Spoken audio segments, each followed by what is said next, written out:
Hello Blues, selamat datang kembali di channel Zona Chelsea Indonesia. Setelah di video sebelumnya, kita sudah sepakat mengenai siapa-siapa saja pemain yang harus segera angkat kaki dari Stamford Bridge. Sekarang tiba waktunya untuk berbicara soal penggantinya. Menjual pemain hanyalah separuh dari pekerjaan rumah manajemen, dan separuh lainnya akan menjadi jauh lebih krusial, yaitu mendatangkan pengganti yang tepat secara profil, mentalitas, dan tentu saja kualitas teknis. Chelsea tidak butuh lagi pembelian panik di menit-menit akhir bursa transfer. Yang Chelsea butuhkan saat ini adalah pemain yang memiliki karakter pemimpin, pemain yang sudah teruji di Liga Top Eropa, dan beberapa talenta yang bisa memberikan dimensi baru dalam skema serangan The Blues. Mulai dari sektor penjaga gawang hingga ke ujung tombak, Zona Chelsea Indonesia sudah merangkum 8 nama pemain yang wajib masuk dalam radar belanja utama manajemen Chelsea di bursa transfer selanjutnya. Beberapa di antaranya bahkan bisa didapatkan secara gratis, namun ada juga yang menuntut investasi besar. Siapa sajakah mereka yang akan membawa Chelsea kembali disegani di Eropa? Mari kita bedah daftar belanja impian Chelsea musim depan. Tetapi sebelum lanjut nonton, jangan lupa klik tombol like dan subscribe dulu Blues. Kalau sudah, mari kita masuk ke pembahasan sebagai berikut.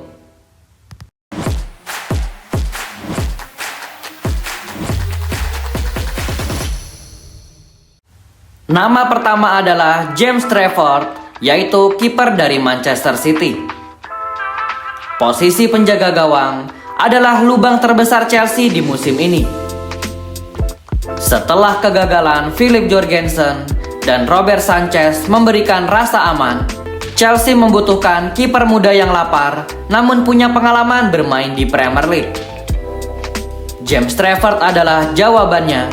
Mengapa James Trafford? Alasannya karena di Manchester City, ia terjepit dalam persaingan ketat dengan kiper kelas dunia yang bernama Gianluigi Donnarumma.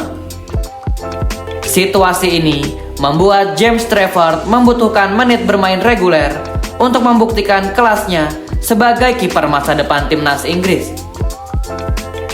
James Trafford memiliki atribut yang sangat disukai pelatih modern, yaitu kemampuan distribusi bola yang sangat akurat, lalu refleks yang cepat, dan keberanian memotong umpan-umpan silang. Ia adalah tipikal sweeper keeper yang bisa membantu lini pertahanan Chelsea bermain lebih tinggi. Mendatangkan James Trafford bukan hanya soal teknis, tetapi soal menyelamatkan talenta besar dari bangku cadangan Manchester City untuk menjadi pahlawan di Stamford Bridge.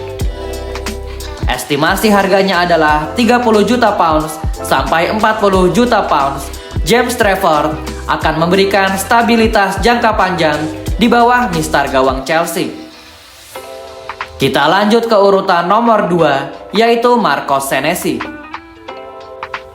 Mendatangkan Marco Senesi, bek berpengalaman di level Premier League secara gratis, adalah langkah paling cerdas yang bisa dilakukan manajemen.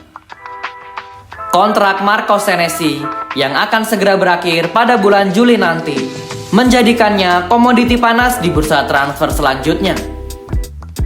Senesi adalah seorang bek kidal, sesuatu yang sangat langka dan akan sangat dibutuhkan untuk menjaga keseimbangan build up dari lini belakang. Marco Senesi cukup kuat dalam duel-duel udara dan memiliki keahlian, yaitu umpan jauh yang akurat yang bisa membelah pertahanan lawan. Mengganti Tosin Adarabioyo dengan Marco Senesi adalah sebuah upgrade besar secara taktis. Estimasi harganya adalah 0 alias gratis. Marco Senesi bisa memberikan efisiensi anggaran dan penguatan bek tengah sebelah kiri. Kita lanjut ke urutan ketiga, yaitu Murillo. Jika Chelsea ingin investasi jangka panjang yang pasti membuahkan hasil, Murillo adalah jawabannya. Pemain asal Brazil ini telah membuktikan diri sebagai salah satu bek muda terbaik di Premier League bersama Nottingham Forest. Murillo memiliki kecepatan, kekuatan fisik yang impresif, dan kemampuan bola ke depan atau ball carrying yang luar biasa. Murillo akan menjadi rekan duet yang sempurna bagi Levi Colwill untuk membangun pertahanan yang kokoh namun tetap kreatif. Estimasi harganya cukup besar, yaitu sekitar 60 juta pounds sampai 70 juta pounds, tetapi Murillo akan menjamin masa depan lini pertahanan Chelsea karena ia sudah terbiasa dengan kerasnya Liga Inggris. Kita lanjut ke urutan nomor 4, yaitu Paul van Hecke. Masih seputar lini pertahanan, karena sektor ini memang membutuhkan upgrade pemain sekitar 2-3 pemain baru. Back selanjutnya yang harus didatangkan oleh Bluco Management adalah Paul van Hecke. Mengapa van Hecke? Alasannya adalah karena Chelsea membutuhkan pemain yang cerdas secara posisi dan juga disiplin. Ketika memperkuat Brighton Albion, Van Hecke berkembang menjadi bek yang sangat tenang dalam penguasaan bola. Mengingat hubungan transfer yang sering terjadi antara Chelsea dan Brighton, memboyong bek muda asal Belanda ini tentu bukanlah suatu hal mustahil. Van Hecke akan memberikan kedalaman skuad yang jauh lebih berkualitas dibandingkan Benoit Badiashile ataupun Wesley Fofana. Estimasi harganya sekitar 35 juta pounds sampai 45 juta pounds. Van Hecke tentu bisa menambah rotasi di lini belakang karena pemain ini juga memiliki IQ sepak bola yang tinggi. Kita lanjut ke urutan nomor 5, yaitu Elliot Anderson. Inilah mesin motor baru yang dibutuhkan lini tengah Chelsea. Elliot Anderson adalah pemain yang punya daya jelajah luar biasa dan work rate yang tinggi ketika bermain. Ia bisa bermain sebagai nomor 8 yang membantu pertahanan sekaligus menusuk ke depan sebagai pemain nomor 10. Anderson punya kemampuan membawa bola melewati lawan dengan sangat efisien dan kehadirannya akan meringankan beban Enzo Fernandez dalam mengatur tempo permainan karena Anderson adalah tipe pemain yang tidak kenal lelah mengejar bola. Estimasi harga sekitar 45 juta pounds sampai 55 juta pounds. Elliot Anderson akan membawa energi baru di lini tengah dan juga fleksibilitas taktik. Kita lanjut ke urutan nomor 6, yaitu Bradley Barcola. Setelah kita sepakat melepas Pedro Neto atau Alejandro Garnacho yang kurang maksimal, Chelsea tentu butuh pemain sayap yang punya daya ledak murni. Bradley Barcola adalah jawabannya karena memiliki kecepatan luar biasa, kemampuan dribble 1 lawan 1 yang mematikan, dan visi bermain yang matang meski usianya masih muda. Bradley Barcola bisa bermain di kedua sisi sayap dan akan memberikan ancaman nyata yang memanfaatkan lebar lapangan yang selama ini sering tumpul di Chelsea.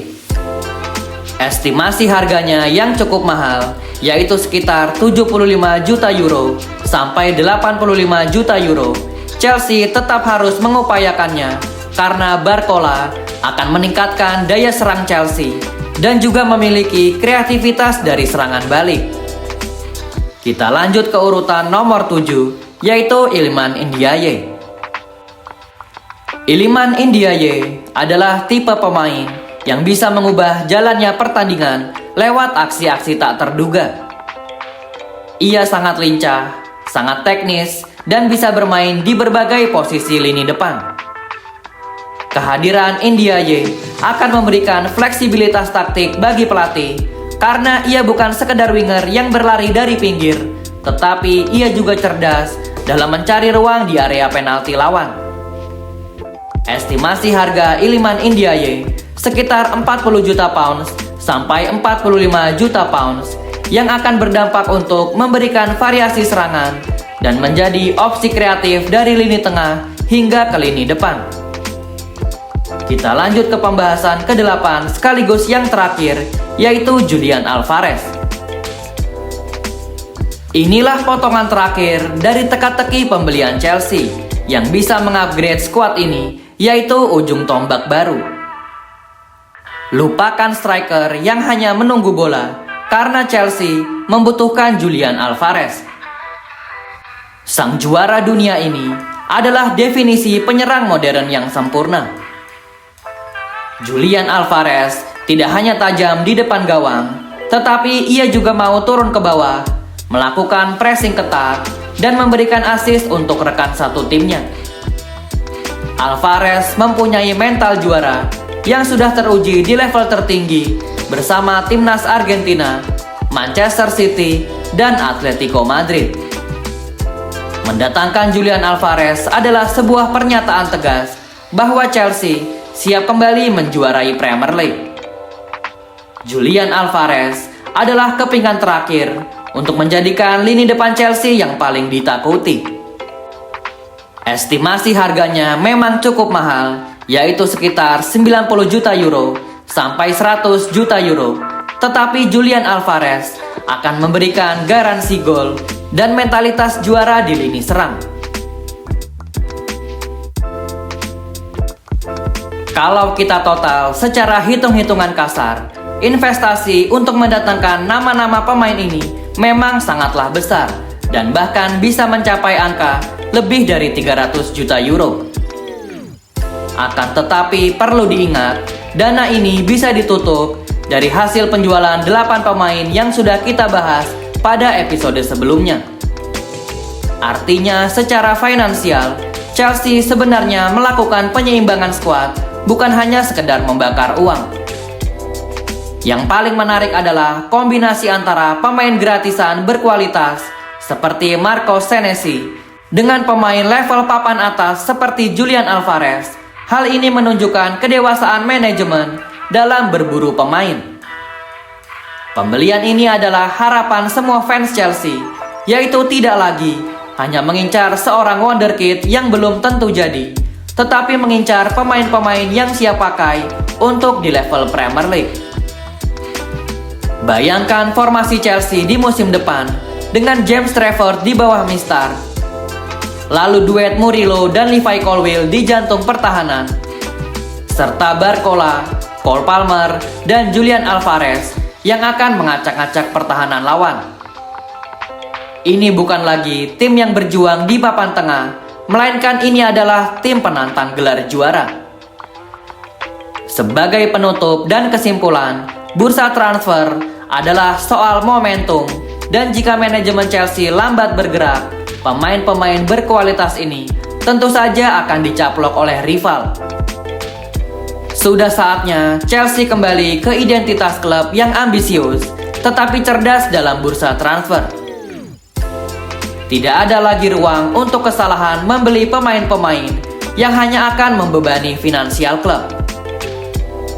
Dari ke-8 nama tadi, siapakah yang menurut kalian paling wajib didatangkan secepatnya oleh manajemen Chelsea?